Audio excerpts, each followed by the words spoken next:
Good morning student.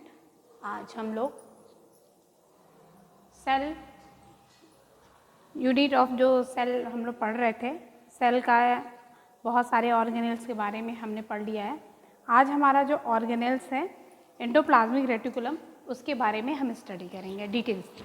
ठीक है, endoplasmic reticulum बहुत ही इम्पॉर्टेंट ऑर्गेनेल्स है किसी भी सेल का, और ये एंडोस्केलेटन की तरह, जैसे एंडोस्केलेटन हमारे बॉडी में हमारे पूरे फिगर के लिए, ये स्ट्रक्चर के लिए रिस्पॉन्सिबल होता है, वैसे ही एंडोप्लाज्मिक रेटिकुलम किसी भी सेल के स्ट्रक्चर के लिए रिस्पॉन्सिबल होता है, या उसका एंडोस्केलेटन की तरह यह काम करता है। ठीक है, अब आते हैं हम लोग एंडोप्लाज्मिक रेटिकुलम के बारे में पढ़ते हैं। ठीक है, endoplasmic reticulum first observe by Garnier. ठीक है, इसको सबसे पहले एक साइंटिस्ट थे गार्नियर ने, इन्होंने सबसे पहले इसको ऑब्जर्व किया था, लेकिन और इन्होंने इसको कहा था इर्गेस्ट्रोप्लाज्म। ठीक है, इर्गेस्ट्रोप्लाज्म इसका नाम दिया था किसने? गार्नियर ने, और सबसे पहले इसको इन्होंने ऑब्जर्व किया था। ठीक है, लेकिन इनकी डिस्कवरी का जो क्रेडिट है, ठीक है, ये पोर्टर को दिया जाता है, और इनको डिस्कवरी का क्रेडिट जो है वो पोर्टर को दिया जाता है। ठीक, इसके बाद जो एंडोप्लाज्मिक रेटिकुलम का हम थोड़ा सा आपको वो बता देना चाहते हैं कि ये इसकी सिचुएशंस क्या हैं, ये कहाँ पे पाया जाता है। यहाँ पे हम आपको बना करके दिखाते हैं। ठीक है, जैसे कि मान लीजिए ये सेल है, ठीक है, कोई भी सेल है, ठीक है, ठीक, ये सेल है, और सेल के बीच में क्या पाया जाता है? न्यूक्लियस पाया जाता है। ठीक है, मैंने ये न्यूक्लियस बना दिया। ठीक है, जो न्यूक्लियस क्या है? डबल मेम्ब्रेन है, ये आपको पता है, ये न्यूक्लियस की डबल मेम्ब्रेन हो गई। ठीक है, और ये बीच बीच में क्या है? न्यूक्लियर पोर है। न्यूक्लियस के जो आउटर मेम्ब्रेन होती है, यहाँ पे देखिए, जो अंदर के साइड में पाई जाती है इनर मेम्ब्रेन है, जो बाहर के साइड में होती है वो आउटर में। तो न्यूक्लियस के आउटर मेम्ब्रेन से ये एंडोप्लाज्मिक रेटिकुलम जो है वो निकली ऐसे होती है। ठीक है, ऐसे। ठीक, तो ये एक रेटिकुलम से ही आपको नाम है कि क्यों ये जाल नुमा एक संरचना होती है जो न्यूक्लियस के आउटर मेम्ब्रेन से निकली होती है। ठीक है, और ultra structure of year is the first time describe by porter and cloud. Porter और क्लाउड ने, ठीक है, पोर्टर और क्लाउड ने दोनों साइंटिस्ट ने मिल करके इसका अल्ट्रा स्ट्रक्चर के बारे में बताया था, किसके? एंडोप्लाज्मिक रेटिकुलम के। ठीक है, ये थोड़ा इंट्रोडक्शन इसके पार्ट है। ठीक, दूसरा, it is extension of outer nuclear membrane. मैंने यही बताया कि आउटर न्यूक्लियर मेम्ब्रेन से ये ऊपर की तरफ क्या बोलती है, वो निकली हुई होती है इसके आउटर मेम्ब्रेन से। ठीक है, और इसी पे जैसे कि जो आपकी न्यूक्लियर मेम्ब्रेन होती है उसके आउटर पोर पे भी कुछ क्या पाए जाते हैं? राइबोसोम के पार्टिकल्स पाए जाते हैं। ठीक है, इसी वजह से जो आपकी एंडोप्लाज्मिक रेटिकुलम होती है, जो न्यूक्लियस के पास में होती है या नियर द न्यूक्लियस होती है, वो उस पर भी क्या होता है? एंडोप्लाज्मिक रेटिकुलम पे राइबोसोम के पार्टिकल्स निकले होते हैं। ठीक है, या वहाँ पे उसके पार्टिकल्स पाए जाते हैं। ठीक है, अब रही बात थोड़ा स्ट्रक्चर के बारे में। ठीक है, कि एंडोप्लाज्मिक रेटिकुलम का स्ट्रक्चर को डिफाइन कैसे करते हैं। इसमें स्ट्रक्चर में क्या होता है? 3 स्ट्रक्चर होता है। एंडोप्लाज्मिक रेटिकुलम के स्ट्रक्चर में मेनली 3 स्ट्रक्चर पाए जाते हैं। जो फर्स्ट होता है वो आपका सिस्टर्नी होता है, एंडोप्लाज्मिक सिस्टर्नी होता है। दूसरा एंडोप्लाज्मिक ट्यूब्यूल्स होते हैं, और लास्ट में एंडोप्लाज्मिक वेसिकल होता है।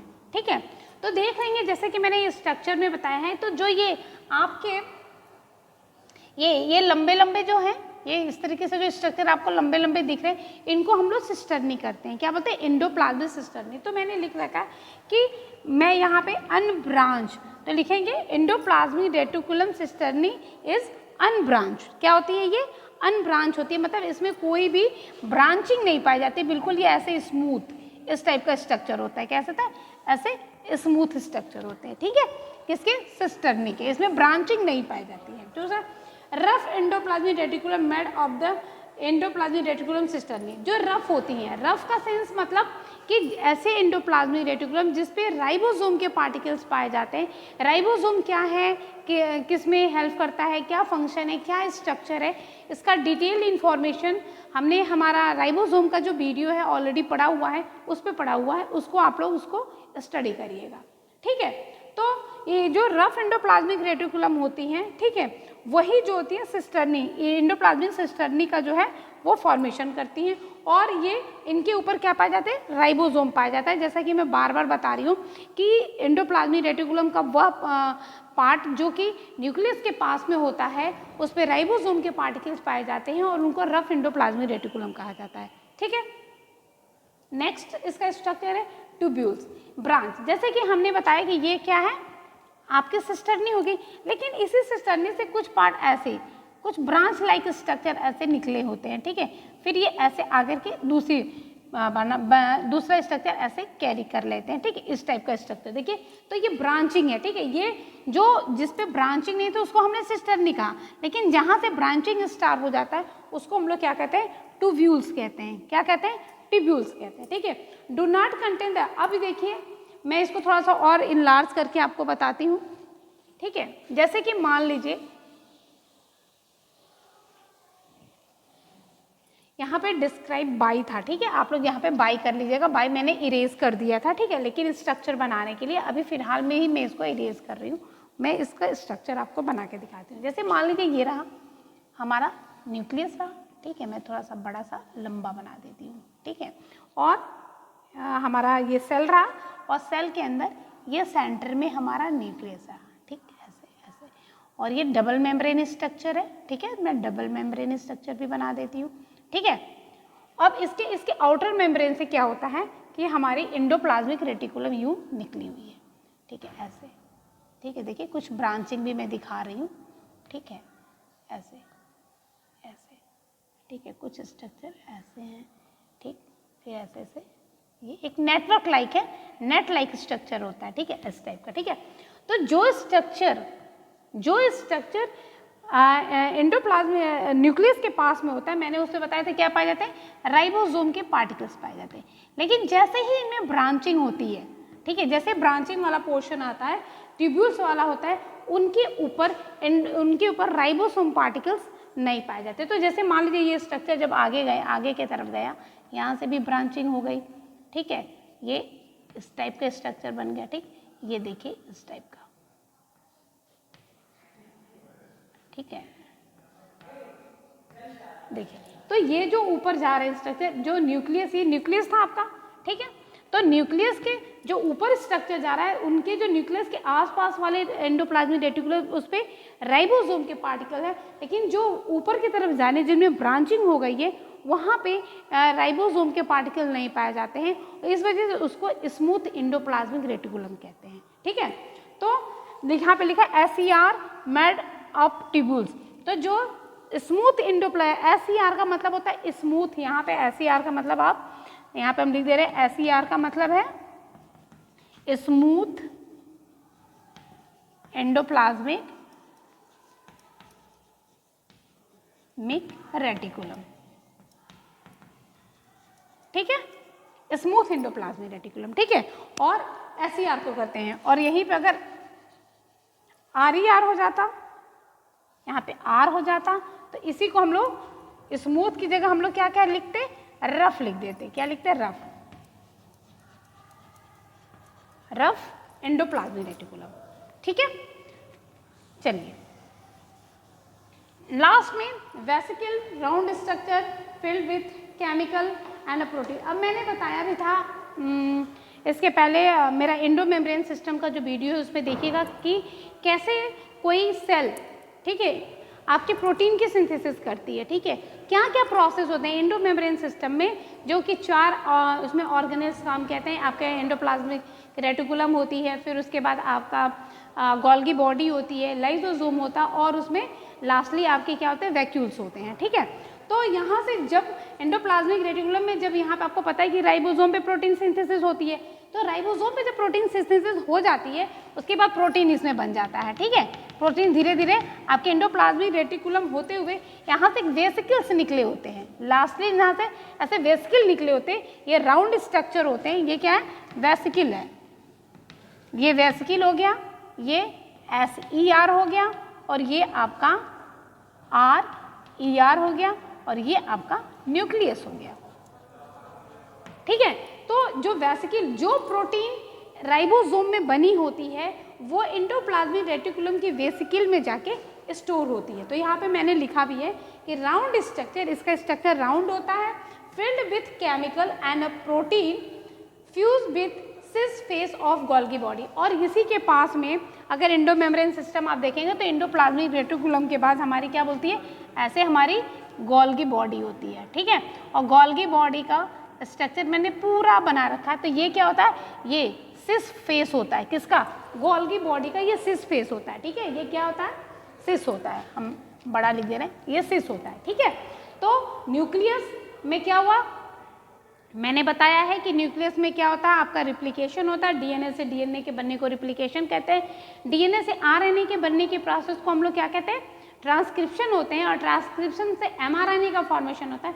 और ये एमआरएनए न्यूक्लियस से निकल के राइबोसोम पे चला जाता है और राइबोसोम पे प्रोटीन सिंथेसिस होती है। और ये protein synthesis rough endoplasmic reticulum पे हो रही है, उसे स्मूथ एंडोप्लाज्मिक रेटिकुलम से होते हुए ये फाइनली वेसिकल में जाता है।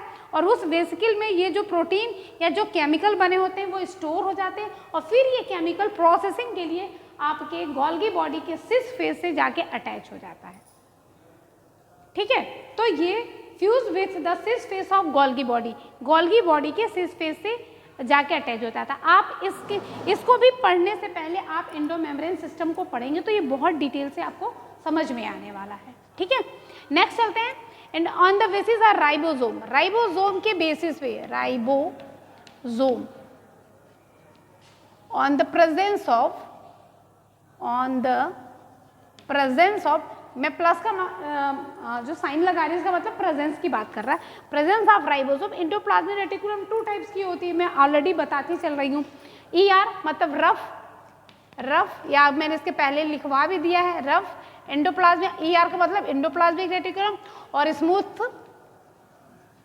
स्मूथ एंडोप्लाज्मिक रेटिकुलम, ईआर, ठीक है, ठीक।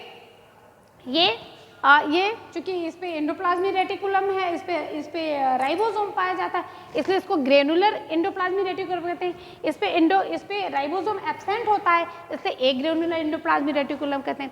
ये जो एंडोप्लाज्मिक रेटिकुलम होती है उसका 2/3 पार्ट बनाता है, ये 1/3 पार्ट बनाता है, ठीक है। कौन, SCR, help in protein synthesis को, किस पे, राइबोसोम पाया जाता है। राइबोसोम को प्रोटीन की फैक्ट्री कहा जाता है, तो ये राइबोसोम जो प्रोटीन की सिंथेसिस में हेल्प करता है। और ये लिपिड, स्टेरॉइड्स, विटामिन और हार्मोन की फॉर्मेशन में हेल्प करता है, सिंथेसिस करता है। मेडअप ऑफ कोलेस्ट्रॉल, देखिए मोर स्टेबल स्ट्रक्चर होता है। जो रफ एंडोप्लाज्मिक रेटिकुलम होती है उसका जो स्ट्रक्चर होता है मोर स्टेबल होता है कंपेयर टू किसके, स्मूथ एंडोप्लाज्मिक रेटिकुलम के, ठीक है।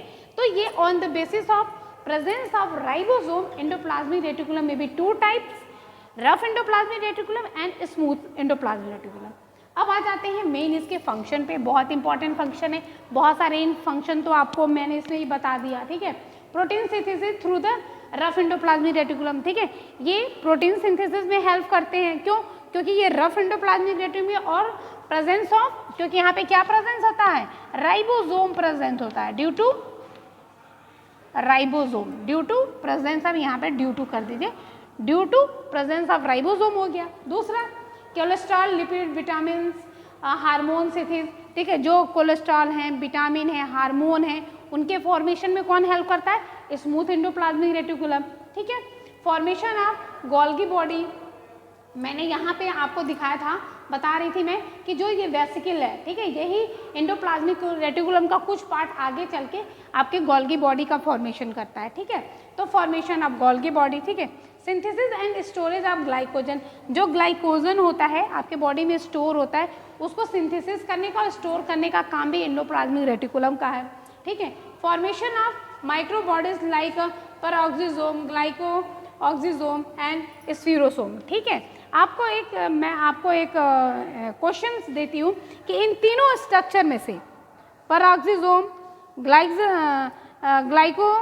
ग्लाइकोऑक्सिसोम और स्फीरोसोम में कौन सा ऐसा स्ट्रक्चर है जो प्लांट में नहीं पाया जाता है, ठीक है। इसमें एक स्ट्रक्चर ऐसा है जो प्लांट में नहीं पाया जाता है, ये आप हमको डिस्क्रिप्शन में लिख के हमको आप आंसर देंगे, ठीक है। तो ये हमारे फंक्शन हुए एंडोप्लाज्मिक रेटिकुलम के।